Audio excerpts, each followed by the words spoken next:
तुम्हाला तर माहीतच आहे बघा, गृहिणी एक अशी पॉवरफुल व्यक्ती असते जी कधीही न थकता काम करत असते. आजचा हा विषय त्या प्रत्येक गृहिणीसाठी आहे, प्रत्येक महिलेसाठी आहे आणि त्या प्रत्येक आईसाठी आहे जिची स्वप्ने अपुरीच राहिलेली आहेत, जिने आपल्या कुटुंबासाठी, आपल्या मुलांसाठी आणि आपल्या घरासाठी स्वतःची स्वप्ने बाजूलाच ठेवलेली आहेत. आज ती पूर्ण घर सांभाळते, मुलांना लहानाचं मोठं केलंय, जबाबदारी पार पाडलेली आहे, पण तिच्या मनात कायम एक खंत राहिलेली आहे, ती म्हणजे मी फक्त एक गृहिणीच बनून राहिलेली आहे.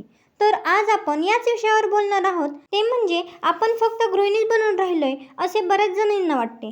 काहींची मुले मोठी झालेली असतील, जबाबदारी पार पाडलेली असेल, पण स्वतःच्या स्वप्नांचं काय? आता जेव्हा लोक आपल्याला एक गृहिणी म्हणतात ना, किंवा कधी कधी मैत्रिणी म्हणतात, घरातील लोक म्हणतात किंवा नातेवाईक म्हणतात, तेव्हा खूप दुःख वाटते. पण मी आज तुम्हाला एक प्रश्न विचारते मैत्रिणींनो, जर तुम्ही फक्त गृहिणी आहात ना, तर मग घर चालवणारी व्यक्ती कोण आहे? घरातील लोकांचं आजारपण काढणारी व्यक्ती कोण आहे? काळजी घेणारी व्यक्ती कोण आहे? तसेच मुलांना वाढवणारी, उत्तम संस्कार देणारी व्यक्ती कोण आहे? आणि शिवाय कुटुंबासाठी दिवसरात्र प्रार्थना करणारी, झटणारी व्यक्ती कोण आहे? याचं उत्तर एकच येते, ते म्हणजे गृहिणी. मग स्वतः फक्त गृहिणी आहे म्हणून स्वतःला कमी का समजायचे? आपल्या समाजात अनेकदा व्यक्तीची किंमत ही पगारावरून, पैशावरून ठरवली जाते. जर एखादी व्यक्ती, स्त्री कामावर जात असेल ना, तर तिला सन्मानाने बघितलं जातं. पण अशी स्त्री जी सकाळपासून रात्रीपर्यंत घरासाठी काम करते, तिच्या कामाची काहीच किंमत केली जात नाही. असे का? तिचे काम लोकांना दिसत नाही का? जर आपल्याला माहीत आहे आपण घराबाहेर जाऊन काम करणाऱ्या व्यक्तीपेक्षा जास्त काम आपण करत असतो, मग स्वतःला काहीच करत नाही असे का म्हणून घ्यायचं? मी कितीतरी महिला पाहिलेल्या आहेत ज्या स्वतः खूप शिकलेल्या आहेत, वेल एज्युकेटेड आहेत, शिक्षण घेऊन मोठे स्वप्न देखील पाहिलेलं आहे, पण लग्न झाल्यावर मुलं, कुटुंबाची जबाबदारी, परिस्थितीमुळे आपले करिअर त्यांना बाजूला ठेवावे लागले. पण नंतर लोक त्यांनाच विचारतात, तू दिवसभर घरी करतेस काय? पण हाच शब्द तिला खूप त्रासदायक ठरत असतो, कारण तिला माहीत असते की ती काय करते. मैत्रिणींनो, काही गोष्टी ह्या पैशांनी मोजता येत नाहीत. उदाहरणार्थ मुलांना चांगले सांभाळणे, संस्कार देणे. आज मी कितीतरी उदाहरणे पाहिलेली आहेत.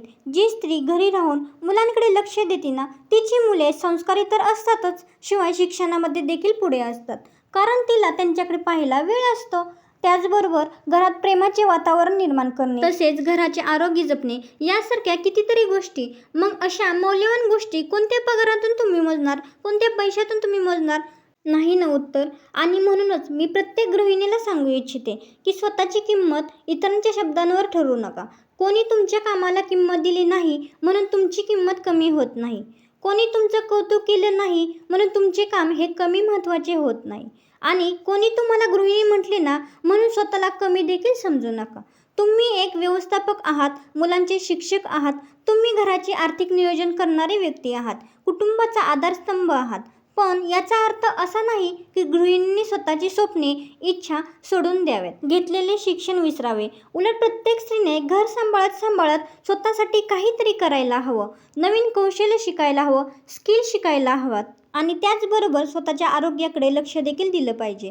शक्य असल्यास घर सांभाळून छोटासा व्यवसाय करा, वर्क फ्रॉम होम करा आणि स्वतःची ओळख स्वतःच निर्माण करायचा प्रयत्न करा. स्वतःचं अस्तित्व निर्माण करा. स्वतःची प्रगती आणि कौटुंबिक जबाबदारी या दोन्ही पण गोष्टी एकत्रित करणं खूप शक्य आहे. सुरुवात तर करा. सुरुवात ही भलेही छोटीशी असू द्यात, पण ती सुरुवात महत्त्वाची आहे. आज मी घर सांभाळत यूट्यूब चालू केले. कोणी टेलरिंग काम करेल, कोणी घरगुती व्यवसाय करेल किंवा छोटासा बिझनेस कोणी करेल. प्रत्येकाची सुरुवात ही वेगळी असू शकते. मी सुद्धा शिकलेले आहे आणि तुमच्यासारखीच एक गृहिणी सुद्धा आहे. मी पण एक छोटीशी सुरुवात केलेली आहे, म्हणूनच मी तुम्हाला सांगत आहे. म्हणूनच गृहिणी फॅशन लॅब चॅनेलला सबस्क्राईब नक्की करा आणि मला सपोर्ट करा. चला तर मग आपण एकमेकींना सपोर्ट करूयात. कोणाचे काही स्वप्ने असतील, छोटासा बिझनेस असेल, कमेंट करून नक्की सांगा आणि तुमचा अनुभव देखील कमेंटमध्ये नक्की सांगा. तर काय मैत्रिणींनो, मग पुढच्या वेळी जेव्हा स्वतःबद्दल बोलाल तेव्हा दुःखी होऊन म्हणू नका की मी फक्त एक गृहिणी आहे. स्वतःबद्दल बोला, पण आदराने बोलायला शिका, आदराने बोलायला सुरुवात करा. जर तुम्हाला कोणी कधी गृहिणी म्हणून कमी लेखत असेल ना, आदर करत नसेल ना, तर दुःखी अजिबात होऊ नका. तुमचा आलेला कोणताही अनुभव कमेंटमध्ये नक्की सांगू शकता. आपण तो इतरांबरोबर शेअर देखील करू शकतो, जेणेकरून बरेच जण त्यातून काही शिकतील. चला तर मग आजचा व्हिडिओ इथंच बास करूया. आजचा व्हिडिओ कसा वाटला? जरा जरी आजचा व्हिडिओ आवडला असेल, युजफुल वाटला असेल तर एक लाईक नक्की करा आणि हा व्हिडिओ इतर मैत्रिणींपर्यंत शेअर करायला सुद्धा विसरू नका. आणि आपल्या गृहिणी फॅशन लॅब चॅनलला अजूनही सबस्क्राईब केलं नसेल तर सबस्क्राईब करून नक्की सहकार्य करा. त्यामुळे मला अशाच उपयुक्त अशा माहितीपूर्ण व्हिडिओ बनवायला मला खूप मोटिवेट होतं. तुम्हाला अजून कोणत्या विषयावर बोलायला ऐकायला आवडेल ते कमेंट करून सुद्धा सांगा.